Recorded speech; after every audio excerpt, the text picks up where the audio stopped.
Just really excited about this inaugural signing class here at SFA. I think we've, signed a very well-balanced class, got some quality student athletes at every position on the field, both offense, defense, and got some great special teamers in here as well. So really tickled to death. Appreciate the hard work out of our staff and on the road and their families being away from them, but also a lot of great help here on campus and within the community. I think SFA and the town of Nacogdoches did a great job of selling itself, and I think that shows with the class we were able to put together. But just a really exciting time for us. This first class is going to be something special, one that we look back on many years from now after many wins and championships, and are able to look back at these guys that chose to be here. They believed in the vision that we sold them, and now we're just excited to get them here on campus as soon as we can and get to work with them.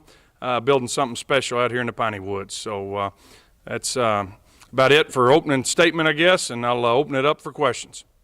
Coach, did you have when you went into the recruiting process, were you looking at positions? Did you just look at the best athletes, and what was kind of the plan going into it? Our plan going into it, John, was just to we wanted to sign kind of one at every position.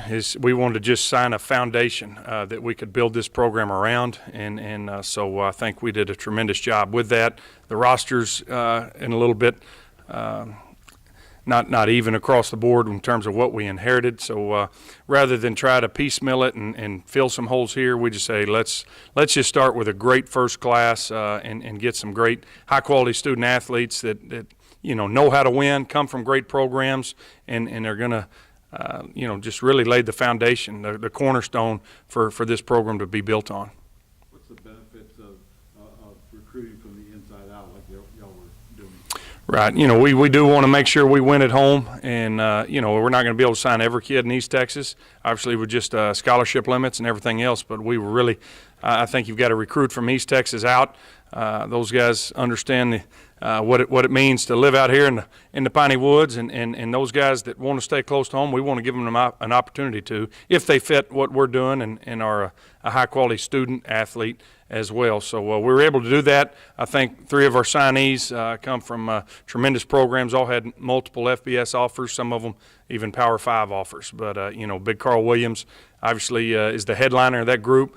Caden Walker, O-line's a big position of need for us, and to sign a guy like that who had multiple FBS offers from a back-to-back state champion down there at Newton, it doesn't get much more East Texas than that. And then Brevin Randall, all-state linebacker up there that, again, had many other offers but chose to stay right here close to home. And that's important to us. I think that's going to be a trend that you'll see in the future, guys committing to stay closer to home as we build this program into a national contender. I think it'll be kind of more the norm instead of the outliers, guys staying here close to home wearing purple. Coach, just kind of talk about Carl committed to Arkansas, and then he pulled that commitment. So I'm sure when you heard that, your ears went up, like, at attention, ready to go for that. What was that like for you personally when you were able to seal that deal and get Carl to commit to, staying here? Well, it doesn't get much bigger than Carl Williams, literally. He tips the scale well over 300 pounds, and he's a big rascal. So we're looking forward to coaching him. I know our defensive coaches are fired up. But, we're going to turn over every rock, and we're going to make a run at every player. I mean, there's a lot of others out there that had FBS offers we made runs at, and we're going to make them tell us no. But as we build this program into what it's going to be in the future, I think you'll see more and more people like Carl Williams choosing to be a part of something special and being a big fish in a smaller pond and kind of being a headliner instead of just another guy. But really excited about Carl, and I know our attendance probably doubled. We'll have half the town of Lufkin up here next fall, which that's another great benefit of recruiting close to home. When you recruit those players that were recruited by other FBS schools, what does that do to your recruiting as far as other players and the draw that makes? Well, I think just as you saw us start to gain momentum, I think it really started with Caden Walker there early with the early signing period, and he had 7 or 8 FBS offers. And it's fun for our staff to go out. This is a lot of our first time to go out and swing the same size stick as everybody else in terms of scholarships. A lot of us come from smaller schools, Division II, in our backgrounds, and so we've always been dealing with partial scholarships. And to be able to go out and offer full scholarships and go toe-to-toe with some of these FBS schools, that was a lot of fun for us for the first time in our careers, and be able to develop those relationships and sell a vision of what we've got in store for SFA football. And I think it had a, kind of a snowball effect as you saw more and more guys jumping on board with all the stars and all the offers. All that really means doodly squat, once you really get here. Now the real work begins as to who develops and who, matures and becomes a productive college football player. But it is fun for a day like today.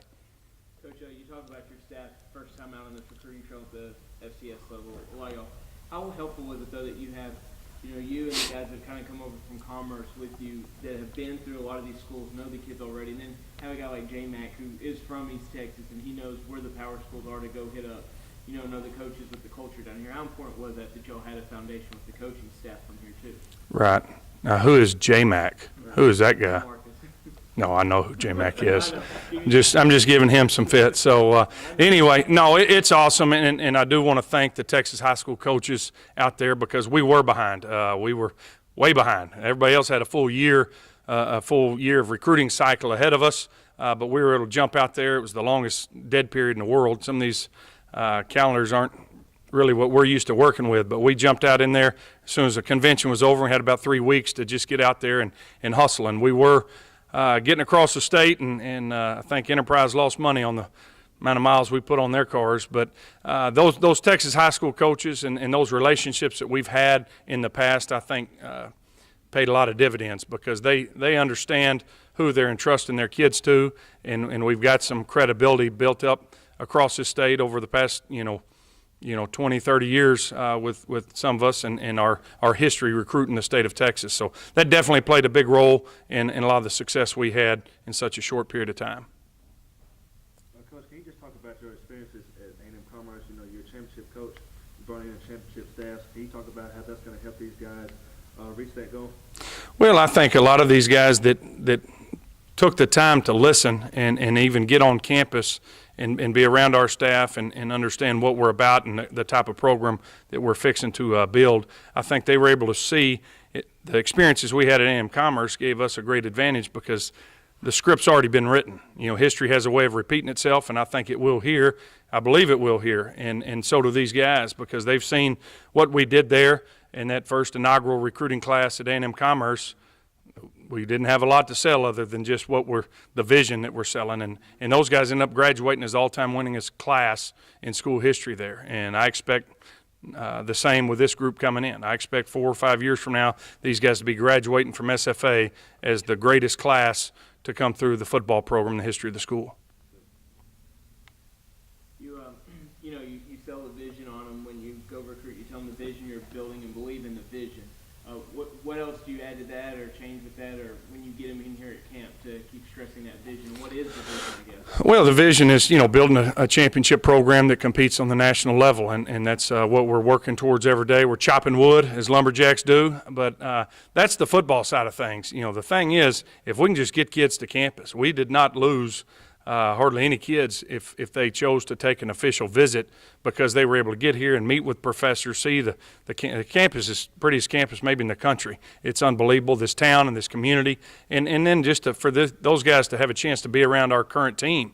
We got a lot of really good guys on that team that are hungry and want to win and are going to win. And so I think just everything combined allowed that vision to kind of formulate in their minds, and they could see it. They can see into the future of what it's going to be about, and because they were here. And again, so a big thank you goes out. I mean, we had over 35 professors that took time out of their Saturdays to come up here and meet with these young men about their future in the classroom and their degree plans and the classes they'll take and the jobs they'll get, and all those things, work together towards making a kid and his parents feel comfortable about the decision that they're making in terms of coming to play football at Stephen F. Austin. Attention to the chatter on Twitter and social media and all that leading up to this, for a lot of people are just like, oh man, SFA's doing something great there, and they're just building this class out of nowhere. Do you pay attention to that? You try to block that out and just worry about what's in front of you on that paper when you're talking to the kids? We mainly just focus on what we need to focus on, and that's the relationships, building with those kids.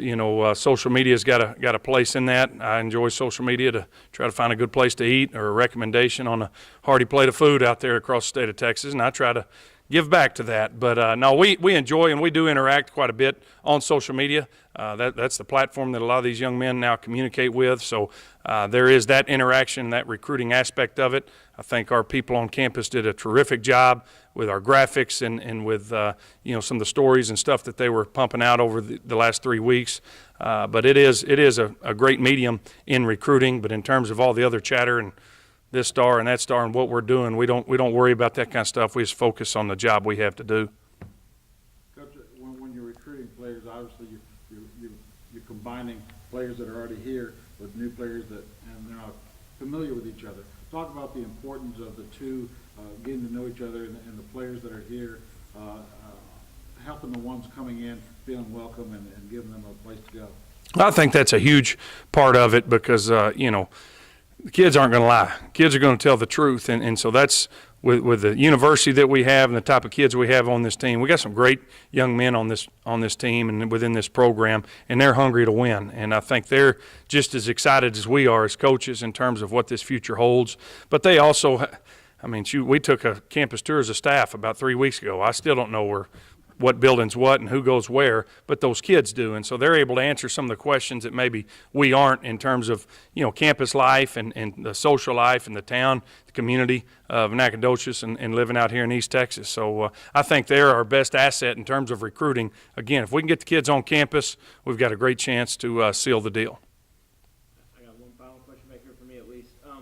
On recruiting, it doesn't help you so much this year with what you had, but going into next year, having a guy like John Franklin in the NFL get a sack on Tom Brady in the Super Bowl, that has to help you sell the program, even though you didn't coach John. You know, though, that it comes from that line of athletes here. No doubt. We didn't coach him, but we recruited him. We had him committed to Commerce till SFA stole him away from us. But that was awesome and a lot of fun. We've had 4 Super Bowl champions here at SFA. One of those, we just signed his son, and so excited about Terrence Shaw there. But it was awesome watching John and his success this year, being voted Rookie of the Year by his teammates there with the Los Angeles Rams.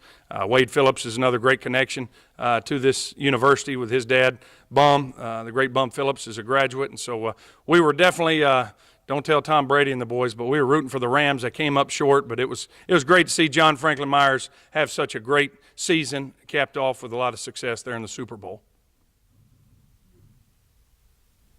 Y'all are easy. Thank you, guys.